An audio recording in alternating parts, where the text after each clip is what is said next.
બરડા પંથકના ખિસ્ત્રી ગામે રહેતા એક આધેડ પર તેમના ભાઈએ જમીનના બંદૂકને લઈને પાવડી વડે હુમલો કર્યો હતો। આ હુમલામાં ઇજાગ્રસ્ત બનેલ આધેડને સારવાર માટે પોરબંદરની સરકારી હોસ્પિટલમાં ખસેડવામાં આવ્યા હતા। પોરબંદરના ખિસ્ત્રી ગામે રહેતા કેશુભાઈ મુરુભાઈ ખિસ્તરિયા નામના આધેડ તેમની વાડીએ હતા ત્યારે તેમનો ભાઈ આવડા મુરુ ખિસ્તરિયા અને અમરસિંહ નામનો એક મજૂર ત્યાં આવ્યા હતા અને આ આધેડ પર લોખંડની પાવડી વડે હુમલો કર્યો હતો। આ હુમલામાં આ આધેડને માથાના ભાગે ઈજાઓ પહોંચતા તેમને તાત્કાલિક સારવાર માટે પોરબંદરની સરકારી હોસ્પિટલમાં ખસેડવામાં આવ્યા હતા।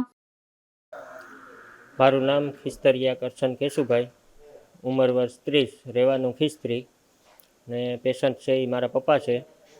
અમારી વાડીએ મારા પપ્પા સવારે પંખીને શણ નાખવા અને કીડિયાનું પૂરવા જતા હતા ત્યારે મારા સગા કાકાએ લોખંડની પાવડીનો ઘા માથાના ભાગમાં મારેલ છે અને પરપ્રાંતીય મજૂર એની હારે રહે છે।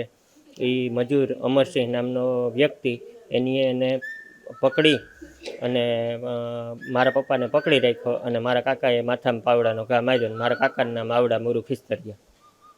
આ આધેડે અગાઉ પણ તેમના ભાઈ પર જમીન પચાવી પાડવાની ફરિયાદ કરી હતી ત્યારે આ ઘટના બાદ ઇજાગ્રસ્ત આધેડનું પોલીસે પ્રાથમિક નિવેદન નોંધી આગળની કાર્યવાહી હાથ ધરી હતી। અશોક થાનકી, ગુજરાત ન્યૂઝ, પોરબંદર।